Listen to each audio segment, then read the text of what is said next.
Selamat pagi, salam sejahtera. Isu hangat pagi ini, Deutsche Bank didesak percepat pindah ES 1 bilion kerana Najib mahu buat kenyataan media.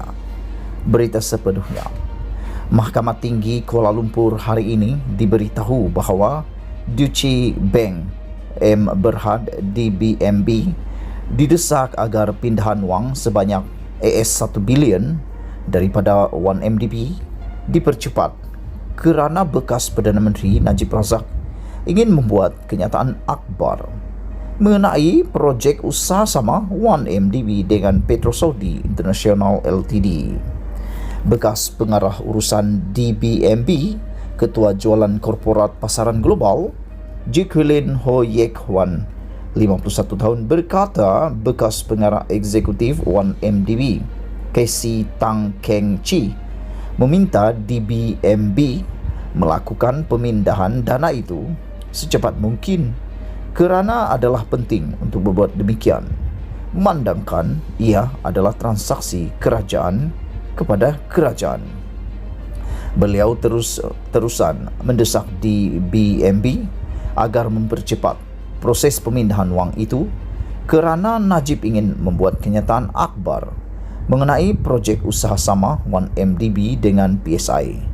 Oleh itu, kami digesa mempercepat proses kiriman wang ES 1 bilion itu ke dalam kedua-dua akaun.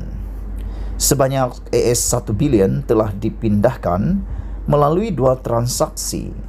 Transaksi pertama ialah ES 300 juta kepada JP Morgan SA bagi akaun bernombor 76194000, manakala transaksi kedua ialah ES 700 juta kepada RBS Code Bank Ltd bagi akaun bernombor 11116073. Kedua-dua transaksi berlaku pada 3.14 petang dan 3.21 petang 30 September 2009, katanya. Saksi pendakwaan ke-30 itu berkata demikian ketika membaca penyataan saksinya pada perbicaraan kes Najib membabitkan penyelewengan dana RM2.3 bilion daripada 1MDB.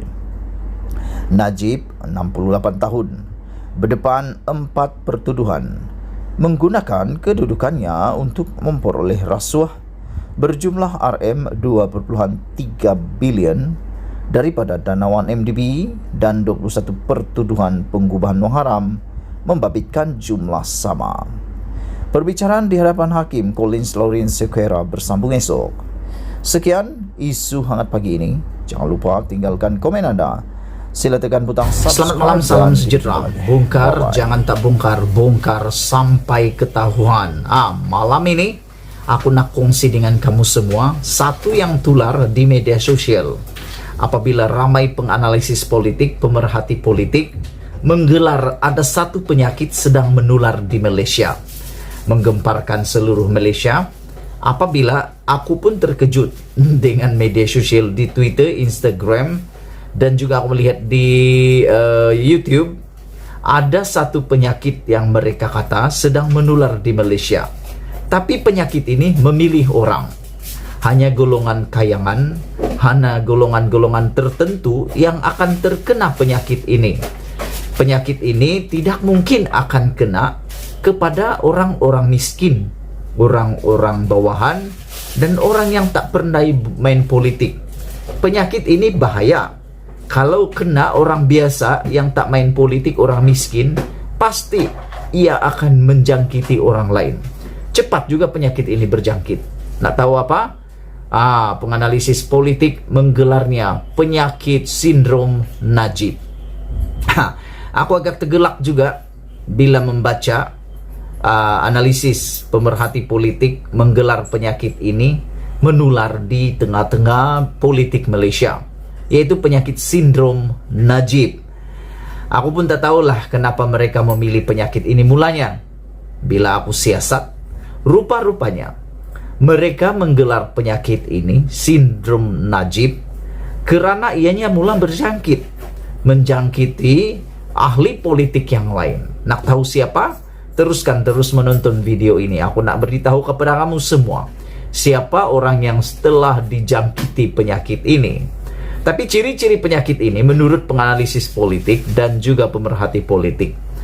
Ciri penyakit ini yang pertama, mudah lupa. Mudah lupa. Kemarin buat, hari ini dah tak tahu. Kemarin buat, hari ini sudah lupa, tidak tahu lagi apa yang dia buat. Kemarin buat, hari ini dah keliru. Bezakan siapa dijumpai dan di mana dijumpai, serta paling pelik lagi, tak sedar bahwa duit masuk dalam akaun sendiri. Bukan 10 ringgit, bukan 100 ringgit, bukan 1000 ringgit, tapi 1 billion, 1 juta, 10 juta, 3 juta, tak sedar masuk dalam akaun. Yang dia sedar, guna, akhirnya baru sedar, ada duit masuk. Itu sindrom penyakit itu. Juga menggelar ini, penyakit sindrom Najib ini menular kepada ahli politik yang baru. Nak tahu siapa? Aku bagi tahu. Kenal Azmin Ali? Mustahil aku tak kenal kan. Azmin Ali pada petang tadi sudah kena dijangkiti penyakit sindrom Najib ini. Hal ini berlaku apabila media bertanya kepada Azmin Ali, benarkah Azmin Ali sudah berjumpa dengan wakil PKR di Hotel Sheraton pada minggu lalu? Dan jawaban kepada pertanyaan media itu menunjukkan ada ciri-ciri Azmin Ali sudah dijangkiti penyakit sindrom Najib. Apa dijawab oleh Azmin? Azmin kata, dia tak ingat siapa dia jumpa minggu lalu, dan yang lebih hebat lagi, dia tak tahu hotel mana dia pergi. Banyak juga hotel kan. Seingat aku, kalau setakat 10 hotel yang kita datang pada satu minggu tuh, mustahil kamu akan lupa. Jumpa orang pula, mustahil tak boleh bezakan, tak boleh ingat. Tapi itulah, menurut pemerhati politik, memang ahli politik ini kalau dia sudah tak ada jawaban paling selamat yang diguna adalah jawaban yang biasa dipakai oleh orang yang sudah panik. Apa jawabannya? Aku tak tahu. Najib di dalam perbicaraan SRC Internasional sebelum dijatuhkan hukuman 12 tahun penjara dan denda 210 juta, Najib telah mengatakan apabila disoal oleh hakim pendakwa raya, peguam pendakwa raya, Najib paling kurang menyebut tak tahu, paling kurang 30 kali Najib cakap dia tak tahu. Itu jawaban orang untuk menyelamatkan diri, kata pemerhati politik. Tak tahulah benar-benar dia tak tahukah atau untuk menyelamatkan diri kah, kita pun tak tahu. Tapi inilah yang paling ditakuti oleh pemerhati politik. Duluannya sudah ada, sekarang ditiru orang. Jawaban paling selamat, aku tak tahu. Di mana aku pergi, apa aku buat, siapa aku jumpa. Sehingga bila ditanya kepada Azmin Ali, benarkah Azmin Ali sudah berjumpa dengan wakil PKR? Azmin Ali kata dia sibuk selama seminggu yang lepas. Dia tak ingat di hotel mana dia pergi, dan siapa dia jumpa pun dia tak ingat. Itu jawaban Azmin Ali. Jadi sebelum kita ulas lebih lanjut, sila tinggalkan komen Anda tentang sindrom penyakit baru ini. Anda rasa-rasa benarkah apa yang dikatakan oleh pemerhati politik ini? Benarkah yang dikatakan oleh pemerhati politik ini satu sindrom, yaitu penyakit Najib, sindrom Najib ini betul-betul sudah menular di kalangan ahli politik? Yaitu jawaban tak tahu, lupa, dan tak ingat. Bila ditanya tentang spekulasi pindah semula ke PKR, Azmin Ali dispekulasikan akan pindah semula, masuk semula ke PKR, kembali semula ke pangkuan PKR. Dan juga spekulasi mengatakan Azmin Ali akan keluar daripada Bersatu dan menyertai rakan lamanya, yaitu Zuraida Kamarudin.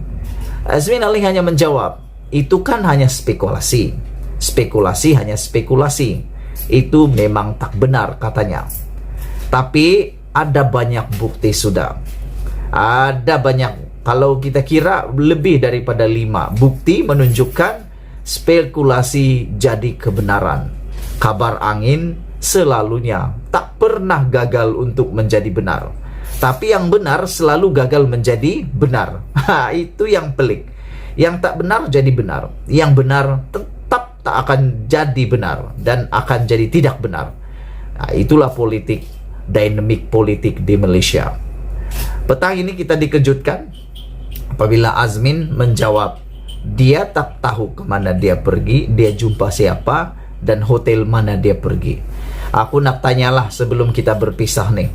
Aku nak tanya orang-orang di KL. Aku tak tahu sangatlah berapa banyak hotel yang ada di Kuala Lumpur, di Petaling Jaya, di Shah Alam.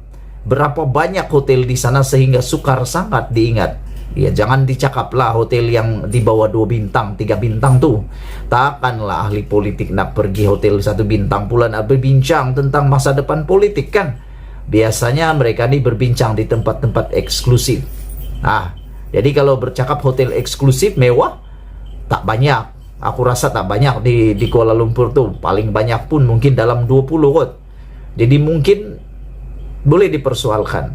Dan takkanlah Azmin Ali tak ada jadual melalui pembantu pribadinya di mana dia pergi, hotel mana atau siapa dia jumpa, ataupun memang secara sulit.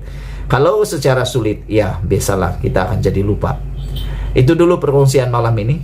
Itu dulu pembongkaran malam ini. Kalau kamu setuju dengan apa yang diwar-warkan oleh para pemerhati politik Malaysia, sila tinggalkan komen Anda. Malaysia kita punya, kita jaga sama-sama, cintai Malaysiaku. Kita jumpa lagi. Bye-bye.